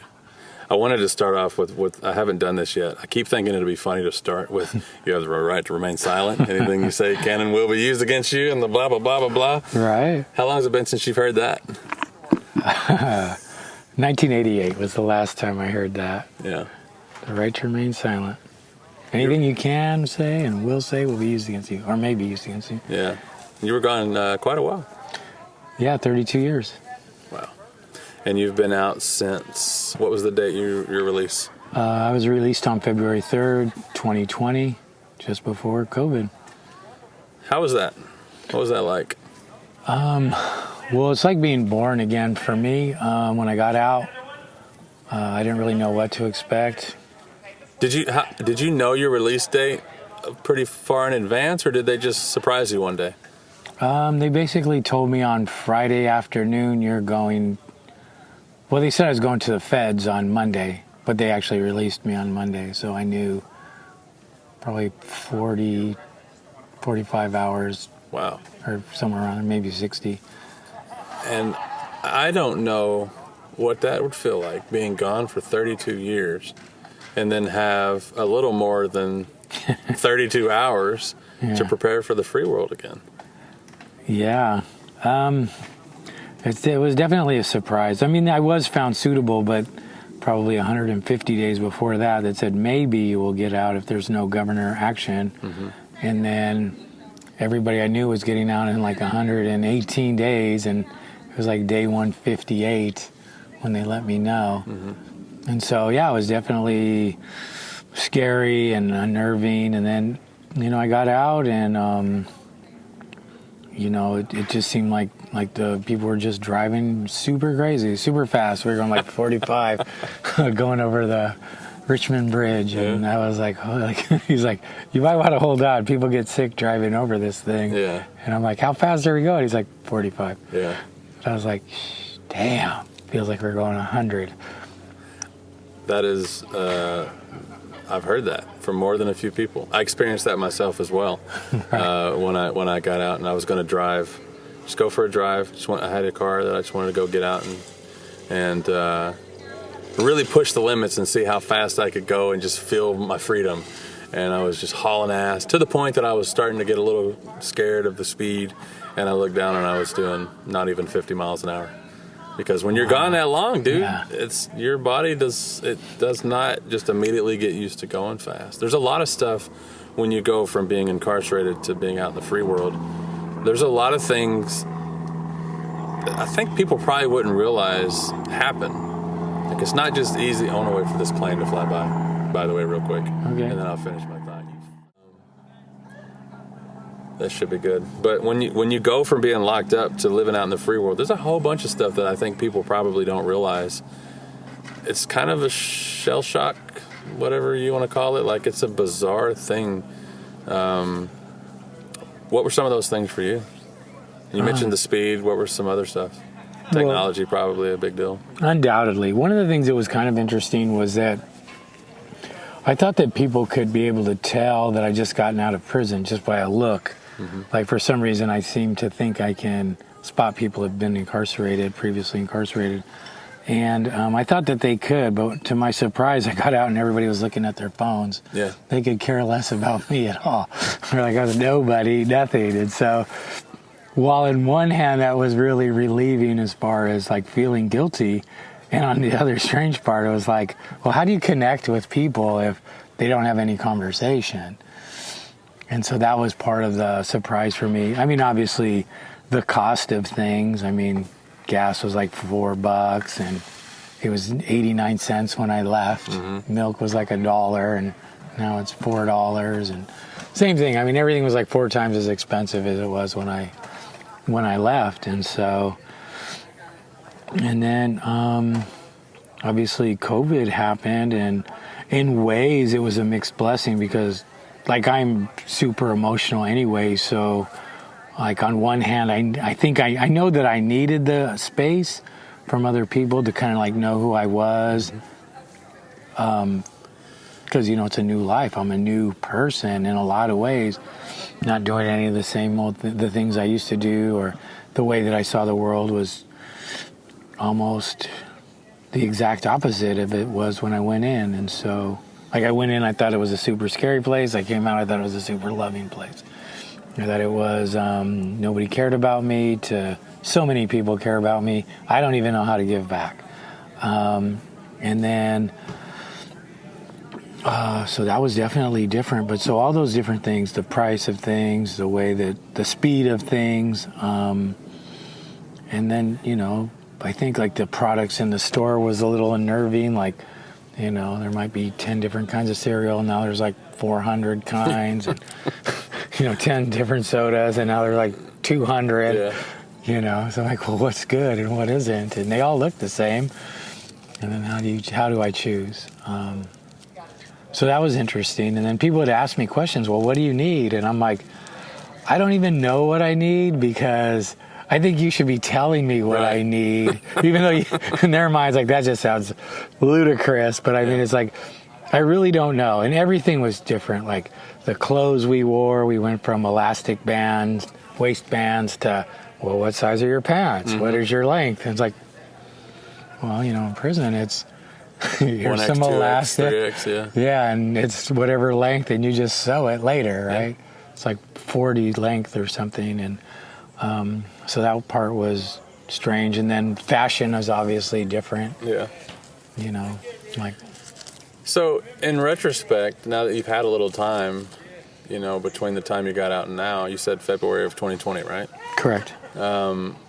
What did you need? Like, you at the time, maybe you didn't know and they were asking you, but if you could go back now and be the guy from the future, like, what would you have given to yourself? What would you have told yourself? What would you have ... whatever? What did you need? I actually needed a technology education, right? I mean, people are talking about, oh yeah, you just go on the internet and you can do all these different things. And, you know, I'm looking at it and I'm like, I don't recognize any of these symbols. I don't know what this means. I click on that button. I remember you and I had a conversation. Yeah. It's like, you know, you don't just click buttons because you get up in outer space somewhere, right? And I was like, I'm in a Zoom meeting. I thought this would do this, but now I can't see anyone. I don't know where I am, how to get back. So those kind of things were interesting. And then, you know, I'm expecting people to be in person. And so that wasn't happening either. And even when I was in person, like I went to the DMV, and they're like, well, go to that kiosk over there. And I'm like, what's a kiosk? You know, and they're like, push buttons. And I'm like, where's the mouse? And it was touchscreen, right? And I was like, I don't get it. I feel really like insecure or inept or... Did you feel like the world kind of passed you by? Definitely. I definitely felt like the world passed me by and they weren't looking back. No concern or desire to help? There was, but the way that people helped, like, it didn't seem to work. Like, I'll give you examples. Like, I remember I'd log on to something and somebody was like coaching me through the process, and they're like, okay, it says username, and they would say, well, I clicked on it and I don't have to put in a username.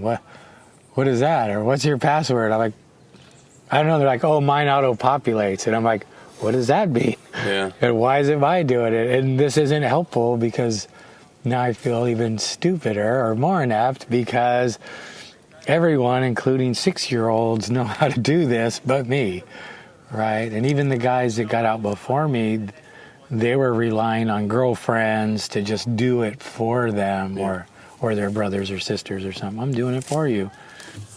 So it was like... You didn't have that?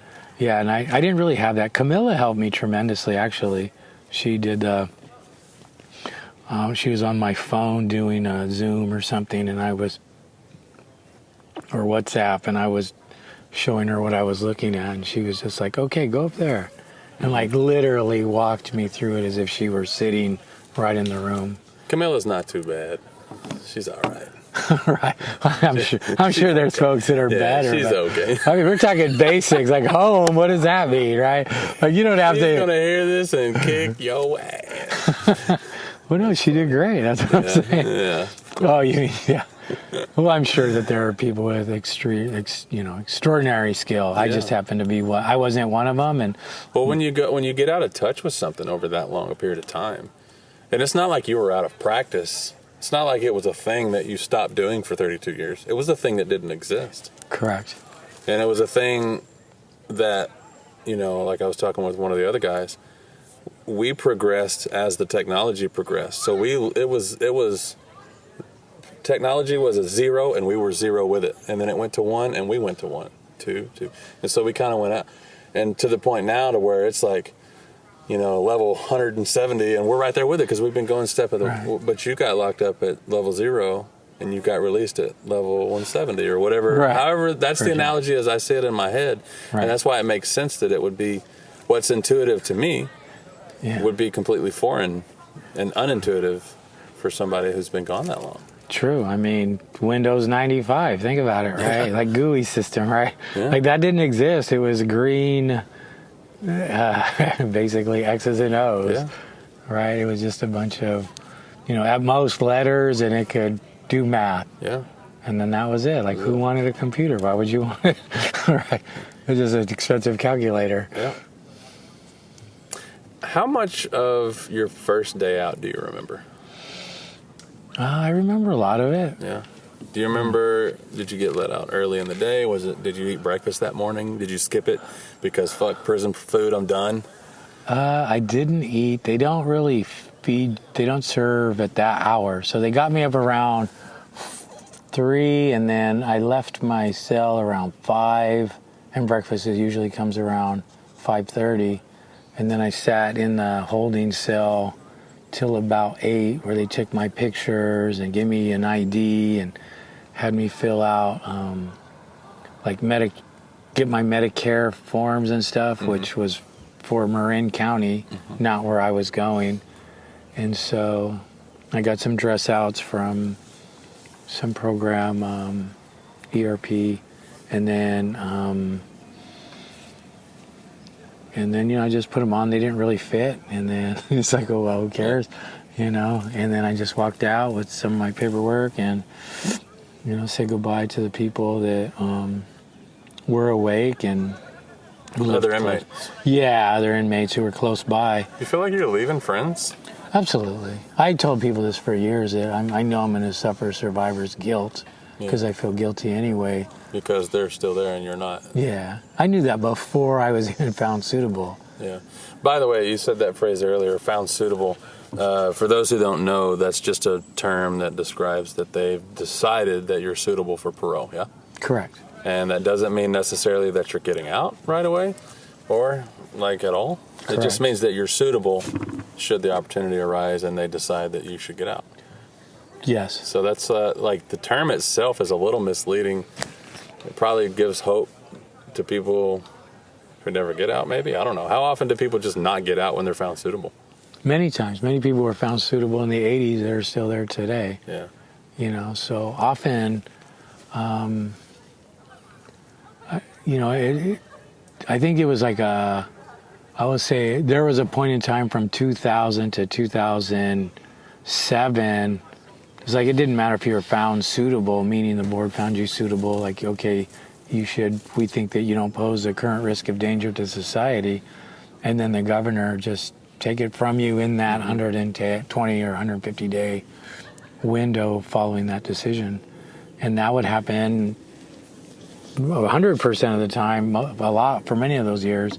Yeah. And then I want to say then 90%, then 30%, then 20%, and then it stayed pretty close to 20% in the last 32 years. That they would take 20% of the dates that people were found suitable on.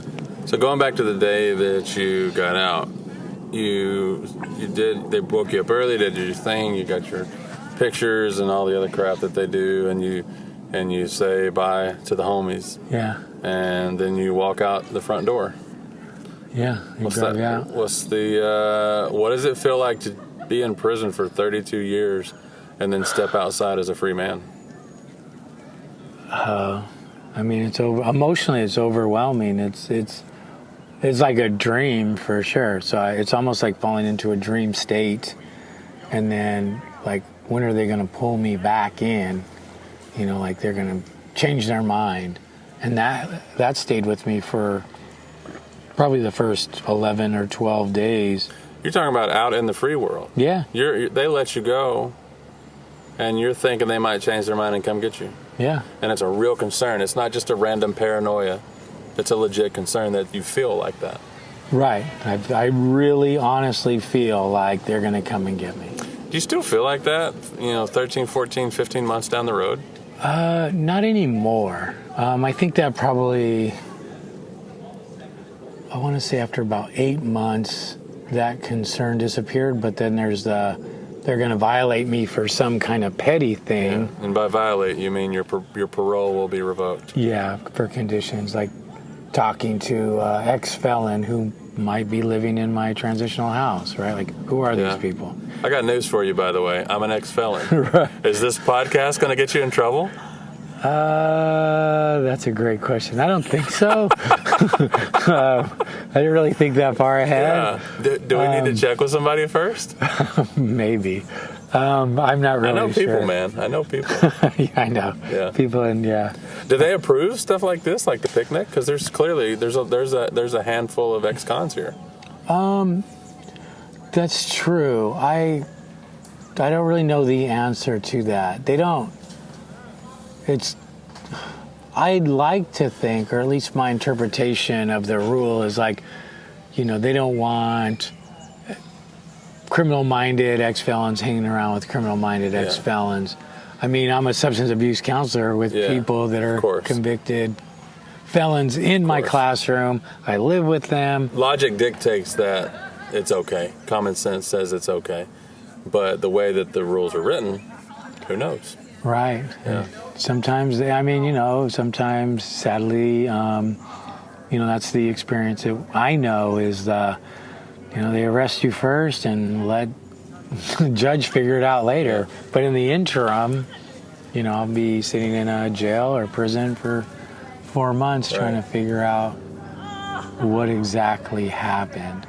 And there's legitimate concerns with that. In the 80s and 90s, we probably wouldn't be sitting here. Yeah. I'd probably had to have passed until I'd gotten off because it was that way. So 11, 12 days after you get out, you're still worried about going back or potentially going back because they changed their mind or some other thing. What were some of the good things, particularly in that first day, first 24 hours, first 48 hours, whatever? You get out. Did you experience, because I've heard a lot of people say this, and I feel like I experienced this. Did the air, and I don't mean to be cheesy, so please tell me if this is not what you experienced, but did the air going through your body feel different? Did the ground feel different under your feet? Did the trees look different? Does the ground feel different to walk on? Did you walk barefooted? Did you enjoy a barefooted shower? All the things that somebody who's never been incarcerated would never even think about. What were some of those experiences for you, if they existed at all? Oh, no, they totally existed. Like I said, I'm very sensitive to stuff. There was times when, the air smelled fresher, just touching grass, everything. I'm super tactile and just feeling the fabrics of everything. There are times I was walking and my friends would be laughing. I'm like, hold on a minute, I need to sit down by this tree. And they're like, what is wrong with you? You're crazy. And I'm like, there's a sensory overload. I see this squirrel over here and that bird and the spider web and all this stuff is happening. These cars are going by real fast and there's a train and, there's a star in the sky. I can't believe it. It's not even nighttime. I don't have to lock up in my room, or like what you're saying is wow, my feet are touching concrete or a redwood deck. And my house is, what butts up to my house is an elementary school.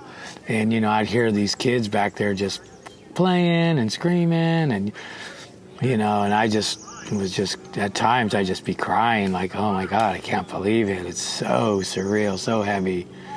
And just remember being a little kid, 6, 7 years old And I was like, wow, this is amazing. So amazing. And I was fortunate to have, like I'm saying, there's like a lot of guys that were in the group with me that, went through some very emotional disclosures, were in there with me. So it wasn't like a bunch of strange people or folks that were recently addicted to drugs or whatever coming into the space. So it was pretty safe. And I was lucky in that aspect. But yeah, definitely, and it was one of the things. I love the water, and I got in the water, and it's like I feel like I'm going to drown. Like, what happened? I used to swim like crazy. Was it the pool or the ocean? Yeah, both. Yeah, both. I went into the ocean first. Oh, but that was awesome. Yeah, it's in February. I'm in San Francisco. Oh God. Yeah, I forgot what ocean that is, Ocean Beach or something. And they're like, "You're the only guy in the water. That's crazy." And I'm like, "Oh my God, but it's so amazing. I don't know. You're not freezing?" I'm like, "I don't even know if I am or not." I don't even care, Just a new sensation that you couldn't have experienced the week before or whatever absolutely. it was. Yeah. What was the first thing you ate? First thing I ate, ironically, was Don't tell me ramen. No, I've never eaten a ramen since, right? I haven't eaten peanut butter since. I haven't eaten ramen since. And I have no immediate plans to eat any of that or bologna. And I don't see that in any near future. Yeah. And so I will say that first thing I had was fried eggs and hash browns and some real sausage at Mel's Diner. And I was like, wow, this is a trip. Yeah. And and just having like coffee, and they're like, "You want another cup?" And I was like, well, yeah. Actually, I do. Yeah. This stuff actually tastes pretty good. And then I hit Starbucks. Somebody took me to Starbucks or In-N-Out. And I didn't even know how to turn. You went to all the places? Yeah, I didn't even know how to turn off my phone, right? Like it would ring, and they're like, "Your phone's ringing." I'm like, "How does this work? How do I?" And I'd accidentally hang up on everyone. I'm like, shit, I got to call you back because I feel super guilty. You mentioned something earlier that I want to circle back to. You talk about, people, you were worried about people recognizing you. You thought they would know that you had just gotten out, and all that you noticed was they were just looking at their phone, and you wondered, how does anybody connect? If they're always looking at their phone. So what's the answer to that? Okay. I don't know. I found a way to just be who I am authentically, I think, in like Zoom calls and then I definitely remember that, and just being authentic. I think that people have to make an effort, in the short answer, to actually physically connect and have real human to human interaction.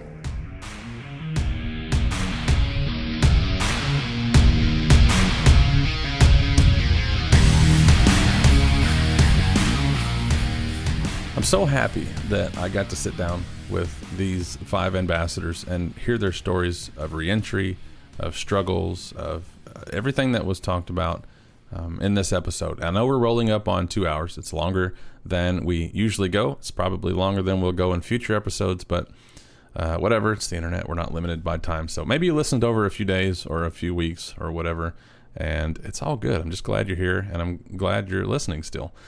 I will say that there's one more thing I want to leave you with, and that'll be the end of the episode. But first, I wanted to say thank you for being here. Thank you for listening. Thank you for sharing with others if that's what you're doing. And if you're not, that's fine too. We're just grateful for you. It's fun. For me on a personal level, I get a lot out of doing this. I just get a kick out of it. It's fun. I enjoy it. And I've heard a lot of feedback from people, and it seems that I'm not the only one enjoying this. So thanks for the feedback and everything that I've heard from others. If you want to reach out and let us know what you think, ideas that you have, suggestions, constructive feedback, whatever floats your boat, feel free to reach out to me personally. My name is Clay Tumey. You can spell my last name Tumey. You can find me in an email, clay@enneagramprisonproject.org. You can find me on Facebook. You can find me pretty much anywhere you can type in my name. If you want to reach out to somebody else in the organization, feel free to do that as well. You could probably just type any random name at enneagramprisonproject.org and it would go to their email address. I don't know. You might not work. Just give it a try. Or you can go to our website, enneagramprisonproject.org. So at the conclusion of each of these 5 conversations that I had, At the picnic for the episode today, I asked each ambassador, what would you say if you had a sentence or two to say it to anyone? Could be Susan, could be EPP, could be the community at large, the Enneagram community, the listener of the podcast. Quite literally anyone. What would you say if you had a few sentences to say it? And I will just leave you with those answers and hope that you have the best day. And thank you again for being here. Yeah, for me, EPP is a loving experience. They accepted me for who I am, and I'm just filled with lovely people that found a way to find themselves and actually are super authentic in it, and that means a lot to me. And it's definitely why I'm here today. Yeah. For sure. And anybody that's listening, I think that you should be a part of it. For sure. Thank you. Best thing ever happened to my life, right? And I just had a conversation with her today, and EPP is expanding and going into different areas. The then mayor of Stockton came to San Quentin. He left I don't like politicians, but he left an imprint on me because he asked this question in all sincerity. He said, why do you have to come to prison to get insight? Why do you have to wait till you get to prison? And I said, well, you the mayor, get it into the schools. And he said, the bureaucrats ain't gonna allow it, but I'm gonna keep doing what I can to get it in there. So my thing, I would say, EPP is growing, they're reaching in different areas.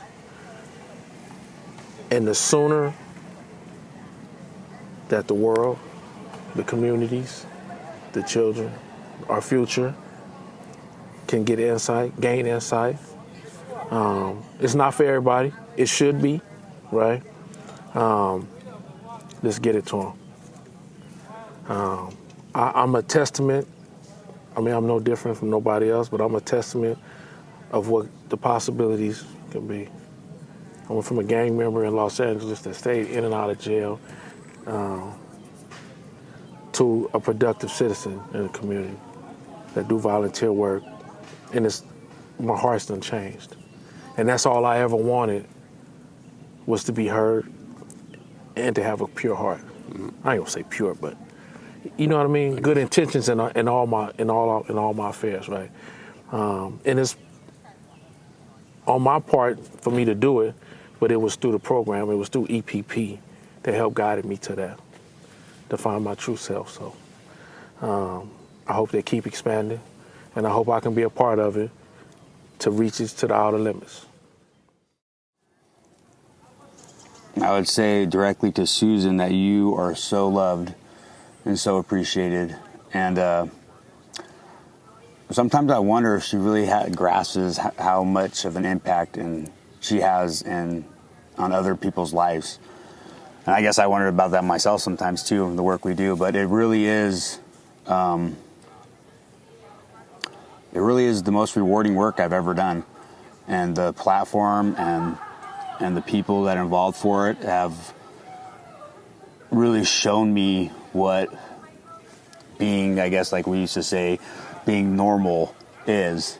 And it's not boring. It's the greatest joy ever, honestly. Vic said it well.